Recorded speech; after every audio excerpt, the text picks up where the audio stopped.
Salut à tous, je suis Naomi Dangbele en direct de Face à la Cam pour Strong the King Move. Regardez.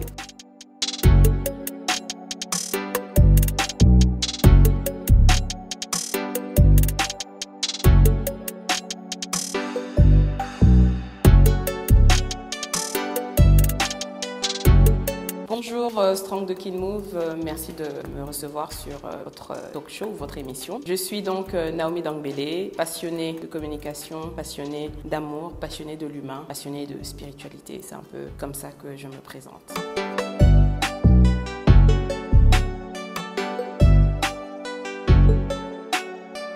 Alors, ce qui m'a motivée, alors moi je dis toujours que c'est la communication qui est venue à moi. C'est pas moi qui suis allée vers la communication parce que j'ai grandi dans une famille très chrétienne. Donc Écodim où tu vois des jeunes femmes prêcher et tout ça. Un beau-père pasteur qui prêchait très bien. Et juste après, moi j'étais inspirée de ma mère aussi, qui est une femme qui s'exprime très très bien. Et donc j'ai commencé moi à rêver en regardant la télé de faire de la télé. Je soudoyais un peu mon petit frère et ses amis en leur posant des questions, etc. J'ai été déléguée de classe durant toutes mes années scolaires à l'université, président des étudiants. Puis après, voilà. Juste après ça, j'ai décidé, moi, de me lancer dans la communication parce que je voulais être parmi ces personnes qui avaient une voix qui porte. Je pense que c'est très important d'avoir une voix qui porte, qui peut ressortir tous les problèmes que l'on subit dans la société. Et puis, bon, mon père n'était pas très d'accord avec ça. Mon parcours universitaire a été un peu compliqué. Une année de communication, mais 3 ans de logistique. Puis après, je me suis décidée de me lancer dans la communication. Et voilà, c'est comme ça que ça a commencé. Donc, c'était une passion depuis toute petite.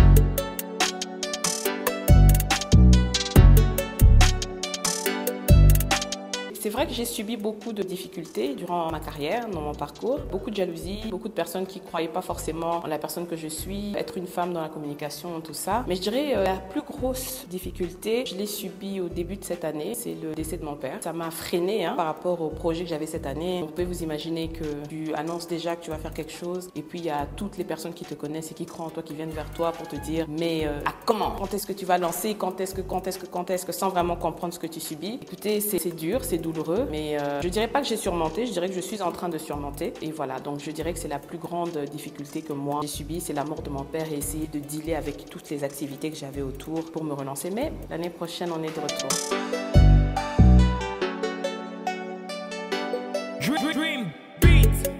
Les coulisses d'une vie, pourquoi? Parce que à chaque fois, on connaît le héros, on voit le héros, mais on ne connaît pas le parcours, on ne connaît pas les coulisses du héros qu'on adule ou qu'on prend pour exemple. Alors moi, j'ai voulu avoir une émission où on avait vraiment quelqu'un qui était admiré de tous, mais qui pouvait aussi nous dire c'est quoi la première chose à laquelle il pense le matin au réveil. Quelqu'un qui nous dit c'est quoi les difficultés qu'il a traversées, qui pourrait nous motiver nous aussi à apprendre de lui et à affronter, à surmonter les problèmes. Donc c'était un peu ça le concept des coulisses d'une vie. Je pense que ça a bien marché.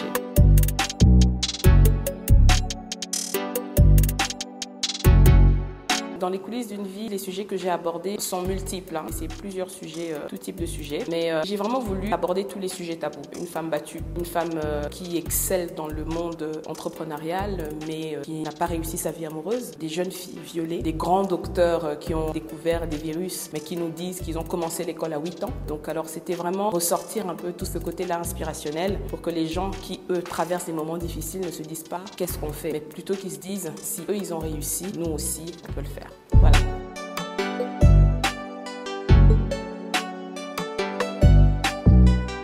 Alors, les femmes travaillant dans la communication en Afrique, malheureusement, bon, plus maintenant, plus beaucoup maintenant, mais il y a un gros cliché sur les femmes évoluant dans la communication. Ils disent que voilà, elles sont pas très sérieuses. Moi, je pense que c'était un peu avec cette image-là que j'ai dû me battre et dealer. Je pense que j'ai très bien réussi ça. Et voilà, donc c'est vraiment le fait d'être une femme, d'être une belle femme. Je ne m'en vante pas, pareil que je suis une très belle femme. Le fait d'être une femme, une belle femme qui évolue dans la communication, qui va à de grands événements, qui rencontre des personnalités, qui a un peu compliqué certaines choses, beaucoup de jalousie, beaucoup de personnes qui parlaient par rapport à mon âge aussi. Mais on y arrive et on se bat encore.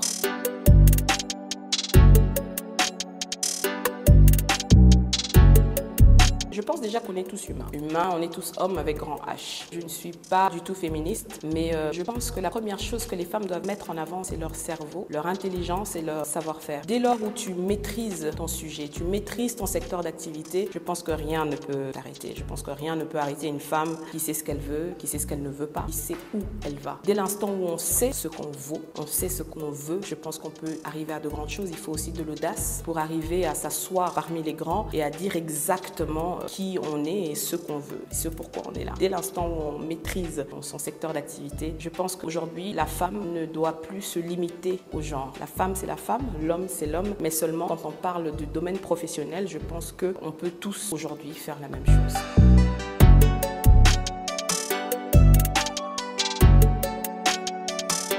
Je pense qu'il y a de gros progrès. Il n'y a qu'à voir, par exemple, le gouvernement d'aujourd'hui. Il y a beaucoup plus de femmes maintenant. Je pense qu'il y a de gros progrès à voir les postes qui ont été donnés à plusieurs femmes, qu'il y a de gros progrès dans les entreprises également. Donc, je pense que de ce côté-là, la femme est en train de se démarquer. La femme est en train de prendre sa place qu'elle mérite, la place qui lui est attribuée. Donc, je pense qu'on est vraiment sur la bonne voie. Moi, en tant que femme, j'admire de voir d'autres femmes qui m'inspirent et qui sont en train de gravir les échelons. Et donc, voilà, moi, je pense que ce qui reste à faire, c'est tout simplement que ceux qui sont en train d'arriver, que la relève puisse être dans la même pensée, que l'élite de demain féminin sache que sa place est là et que c'est seulement à elle de savoir ce qu'elle veut et de se lancer.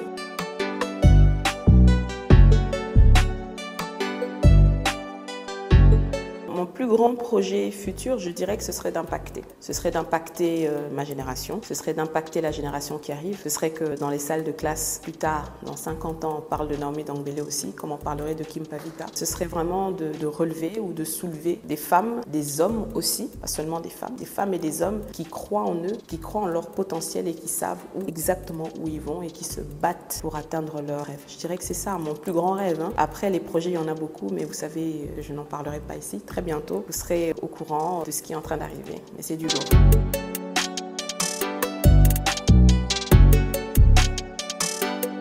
Alors, il y en a beaucoup, mais la chose qui m'a le plus marqué, moi, durant mon parcours professionnel, c'est une fois où j'ai eu à présenter un événement devant la très distinguée Première Dame et que mon père m'a dit pour la première fois « bravo ». C'était pas un « je suis fier de toi », c'était pas un « je t'aime », mais c'était déjà un « bravo ». C'était quelques semaines avant qu'il nous quitte et je pense que c'est la chose qui m'a le plus marqué jusque-là.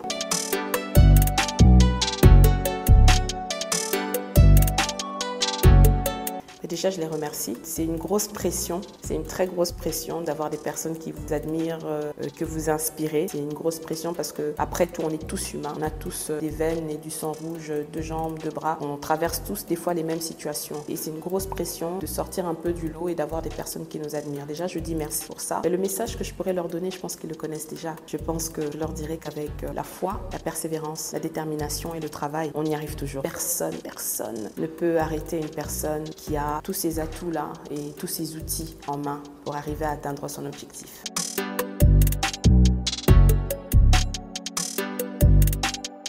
Top 5. Alors déjà, mon fiancé, on écoute de la musique ensemble et lui, il a 10 000 styles de musique. Je pense qu'il y a une chanson de, comment il s'appelle encore, de Labyrinthe. Je dirais que bon, ça dure depuis des années. Je dirais il y a Molimo de Moïse Mbié qui ne manque pas dans ma playlist. Je dirais qu'il y a, moi je suis très old school, donc il y a les chansons de Etta James aussi que j'écoute dans ma playlist. Et j'écoute en ce moment le nouvel album de Lord Lombo. Donc voilà, c'est un peu ça qu'il y a dans ma playlist en ce moment.